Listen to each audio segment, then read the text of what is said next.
Eletromag é uma matéria bem complexa, né? O pessoal costuma ter bastante dificuldade com essa matéria e por essa razão os vestibulares perguntam com muita intensidade. É extremamente recorrente em vestibulares de VUNESP, principalmente, mas FUVEST também, cair Eletromag. Porque é ótimo, né, para o pessoal classificar os alunos aí com Eletromag, porque muita gente tem dificuldade. Acaba que não é muito imediato, né, o Eletromag. A gente está muito acostumado com mecânica, por exemplo, né? Porque a gente direto cai as coisas no chão, a gente joga alguma coisa para frente. E acaba que isso fica muito imediato, né? Você consegue prever a trajetória, né? Agora, trabalhar com eletromagnetismo é bem complexo. Então, vou tentar fazer aqui uma revisão por meio das fórmulas de eletromag. Então, vamos lá.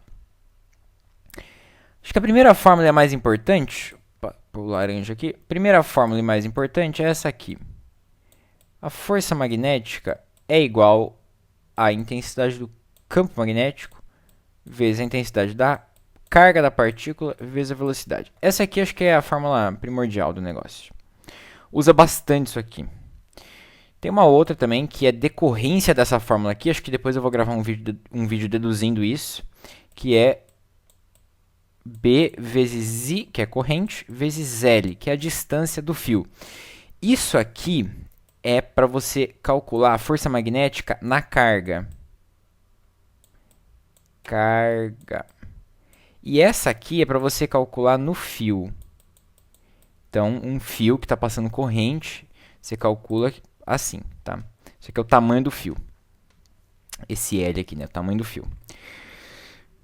Bom, com isso aqui acho que dá para resolver 90% dos exercícios, né? A maioria, o pessoal, a banca coloca força magnética porque dá para relacionar com leis de Newton, daí fica muito bom, a questão fica bem interdisciplinar e os caras adoram isso.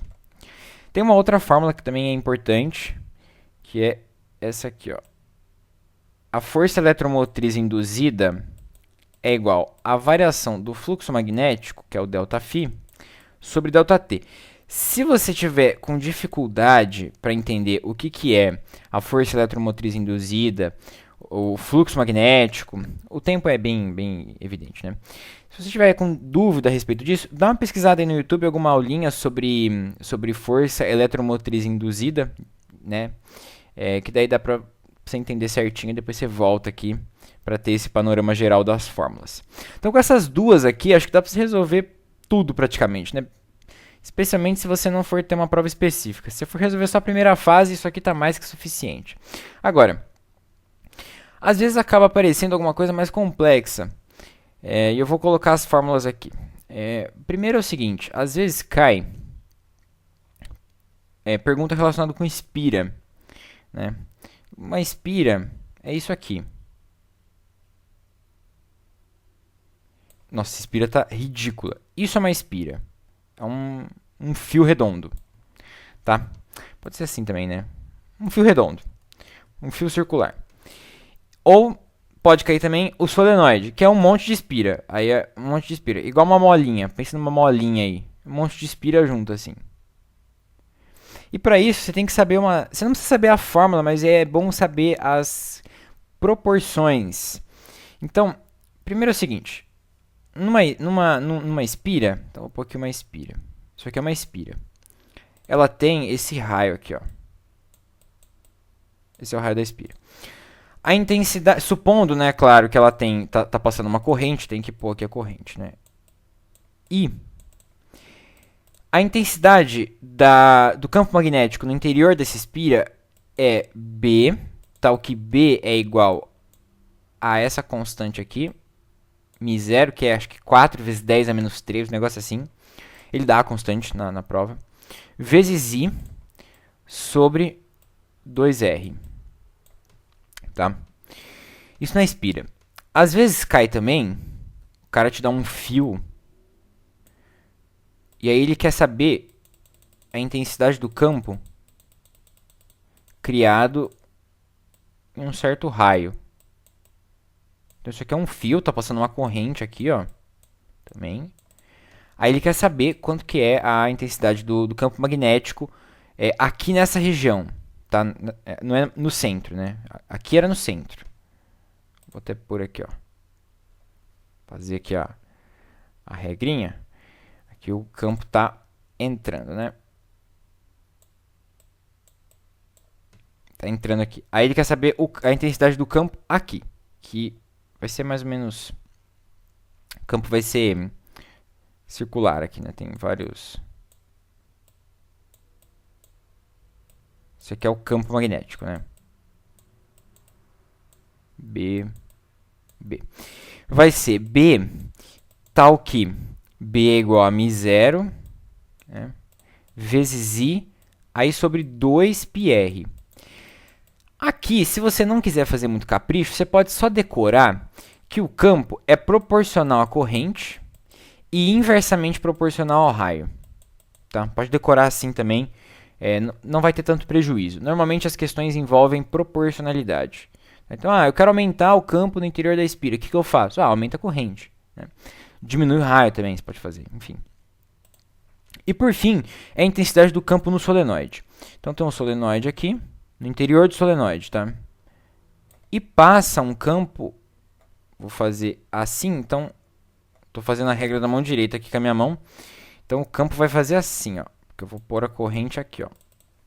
Eu espero que eu esteja acertando tudo isso. Isso aqui é a regra da mão direita, tá? Se eu tiver feito errado, aí você faz a regra da mão direita e acerta.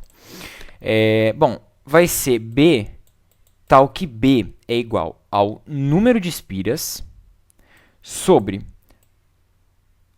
o tamanho da espira, que é esse L aqui. Eu preciso colocar as variáveis, né? Eu estou acostumado a não pôr, tem que pôr. Esse L.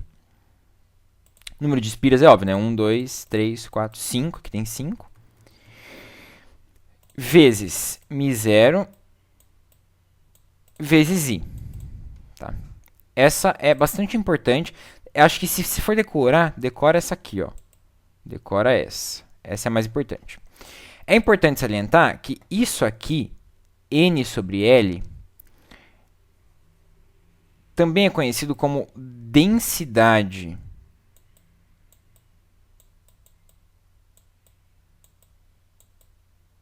da espira.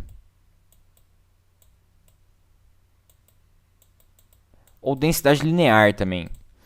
Tá? E é igual a N sobre L. Então, às vezes, você pode encontrar a fórmula também assim. Sei lá, vamos chamar isso aqui de alfa.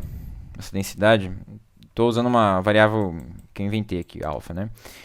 Então, B vai ser igual a alfa μ0 vezes I. Mas eu gosto de decorar N sobre L, porque às vezes o cara pergunta lá, se eu aumentar o número de espiras, o que acontece? Até se lembrar que isso aqui é densidade e tal, você tem que jogar na fórmula, eu acho mais fácil de decorar direto assim, tá? Bom, e tem uma última fórmula, rapidinho a última fórmula, que é a fórmula do transformador. Isso aqui são as intensidades, né? São 4 eixos, né? Aqui é a do transformador. Se você não sabe o que é um transformador, também dá uma pesquisada aí, acho que você pode achar no YouTube, transformador. No YouTube deve ter com certeza um vídeo aí explicando. Transformador. Tem várias formas de decorar. Eu sempre decoro que a tensão é proporcional. K, né? Proporcional, então eu vou pôr uma constante aqui de proporcionalidade. É proporcional ao número de espiras. Eu sempre decoro assim, porque daí é muito fácil, né? Porque daí você...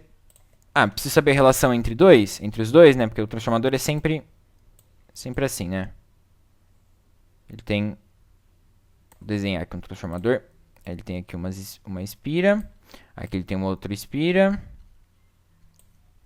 Aí você vai ter que comparar, né? Esse é o 1, esse é o 2. Aí é fácil, porque daí você vai pegar... É só se dividir um pelo outro. Então, V1 vai ser igual a K, número de espiras 1. V é tensão, tá? Não é velocidade, tensão. E V2 é KN2. Aí é só dividir. E aí vai ficar que V1 sobre V2 é igual a N1 sobre N2. Eu não decoro essa fórmula aqui porque você esquece, cara. Você vai esquecer. Você vai pensar, pô, será que é N1 em cima, N1 embaixo, V1 em cima, V2 embaixo, sei lá. Eu só decoro o que é proporcional e depois só deduzo aqui rapidinho para não esquecer. Então com isso aqui dá para resolver praticamente tudo, praticamente não, dá para resolver tudo aí do vestibular de Eletromag. Só tem que ter umas noções aí de algumas teorias, mas de fórmula é isso aqui.